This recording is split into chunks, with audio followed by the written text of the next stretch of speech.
To our Abuja studios, Honorable Monguno, what's your take on the launch of the Financial Transparency and Open Treasury Portal?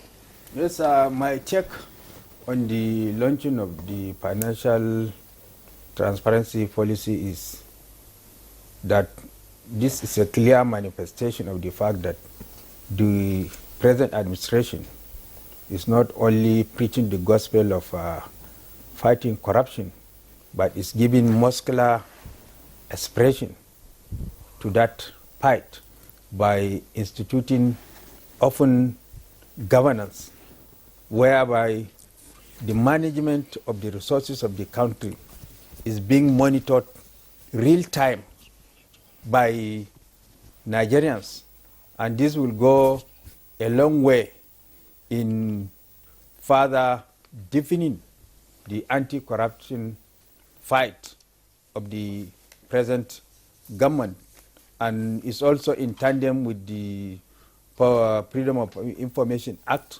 whereby people can access the conduct of public officials that were given the trust to manage public resources. But as I said earlier on, during the launch of the program, there is a need for us to translate these very beautiful programs that is aimed at stamping out corruption in Nigeria into laws by way of the executive arm of government initiating an executive bill before the National Assembly to insulate it from policy somersault of successive administration, because we are not praying for that. An administration may come that may decide to jettison all these policies to dustbin of history. But once these things are translated into law, it will stand the test of time, and it will be very difficult for an executive arm of government to just wake up one day and then consign it to dustbin of history through an executive fiat. That is my only suggestion. But it's a very good policy. It's aimed at finally stamping out corruption and bringing public transactions with regard to public resources to domain or to the public domain for monitoring real time. All right, and of course you are talking about sustainability, and the National Assembly has a role to play here. You know, if it has to be become an act, it will be as part of the laws, you know, guiding the operations in the country. Thank you, Honorable Mohammed Tahir Bonguno.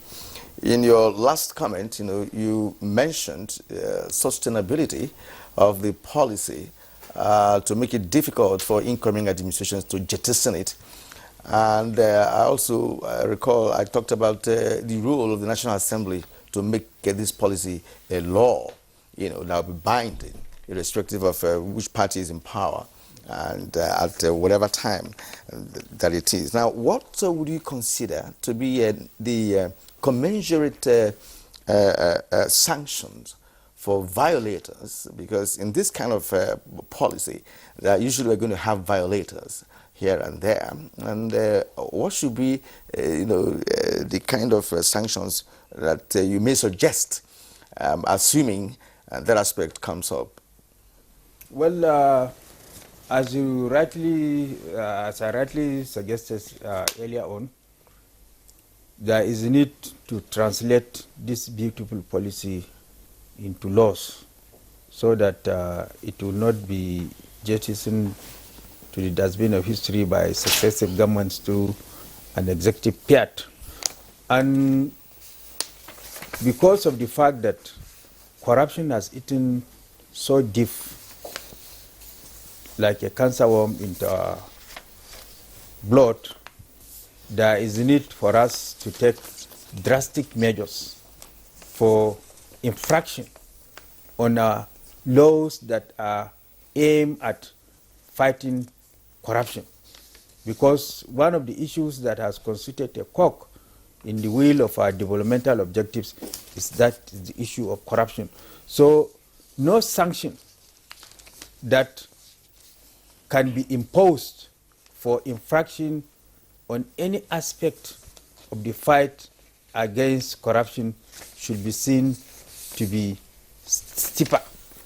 The only suggestion that I will make as a punishment for infraction into such laws, if it eventually sees the light of the day, is a term of imprisonment without an option of fine, depending on the discretion of the judge and then the magnitude of the offense that was committed. There should be no an option of a fine, straight imprisonment for a sentence to a term of imprisonment. That is what I would suggest if it eventually comes to the National Assembly for possible legislation into law. But I want to tell you that even if the executive has not initiated an executive bill to bring this beautiful policy to translate into law, I will, in conjunction with some like minds in the National Assembly, initiate a private member's bill to make sure that this policy eventually sees the light of the day as a law. Honorable Monguno, I still want to stay with you and take a look at this issue again from the cross-cutting nature that it represents. We talked about it being potentially an effective advocacy tool. Ayebunam and Professor Menoma have also talked about the challenge or the new increased responsibility for the auditor. The Accountant General is basically, in this narrative, a cashier. You know, it disburses, it receives, and then disburses. But the confirmation of shall I say, an appropriateness of disbursement will be with the Auditor General. Now, the Auditor General presents the reports to the National Assembly. What is it that the National Assembly finds in all of these, would find in all of these linkages? Because some persons would argue that indeed it is the Auditor General's report that provides much more effectively that final tool that you can say, fine, no, they didn't spend this money judiciously. Oh, that was money well spent. Not that you just disburse money and then the thing is out there every day, you are seeing the numbers. What does this mean in terms of, you know, reconceptualizing what is required to do with the Auditor General's report, which we hear sometimes are usually in arrears? Yes, I think apart from the argument that you canvass now, this portal, against the backdrop of the controversy, particularly constituency projects have generated in the country today, it is an avenue for our constituents to monitor real time whether such monies has been disbursed, if it has been disbursed, for what purpose, and if those projects had been executed apart from the work that ICPC is doing. It also avails opportunity for our constituents to monitor whether these projects have been delivered to their doorsteps or not.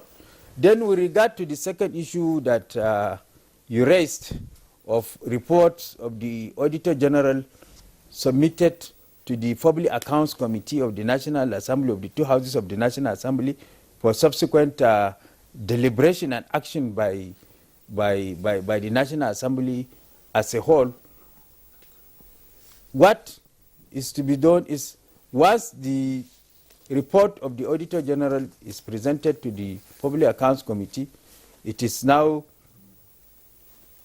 submitted to the National Assembly for adoption.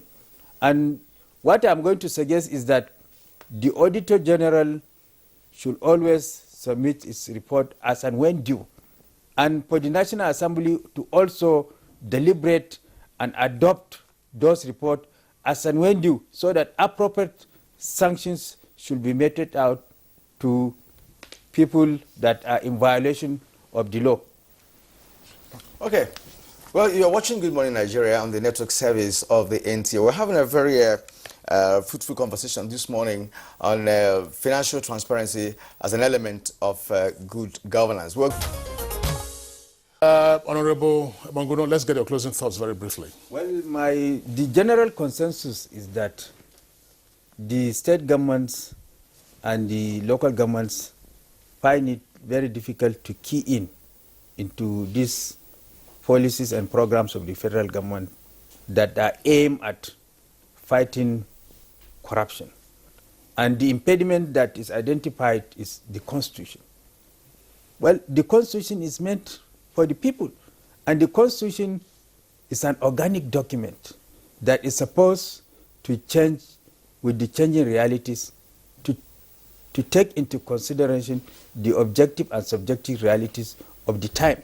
If the Constitution is an amendment, is an impediment for the states to key in, then there is a need for us to amend our Constitution to make sure that these laws are of general application to all the nooks and crannies of the country, irrespective of the states or the local governments, because the Constitution is meant for the people and is supposed to be an organic document that's supposed to change with changing realities of the time. And that takes us back to the National Assembly, because it's a primary. That is our primary responsibility.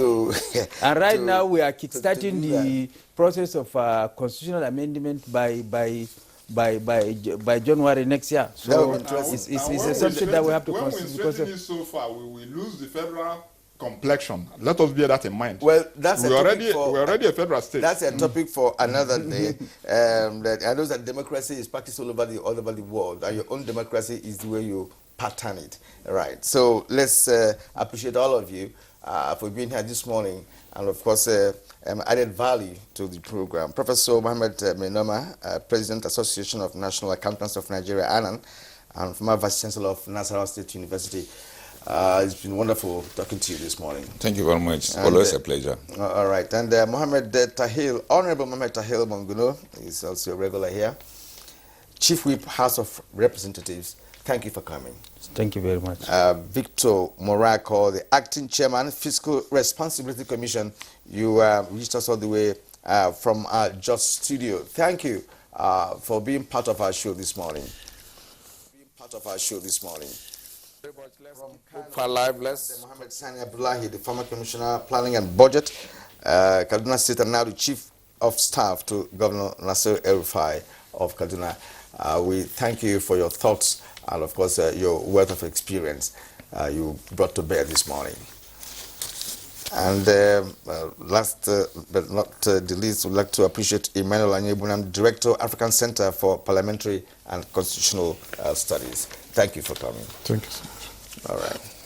All right, so that does it for us today on Good Morning Nigeria. I would like to thank you for tuning in. The program returns tomorrow, same time, 7 o'clock in the morning. Until then, you'll have a lovely day ahead. I'm Kingsley Osadolo. And I'm Kirin Umayo. Thank you for watching and have a great day.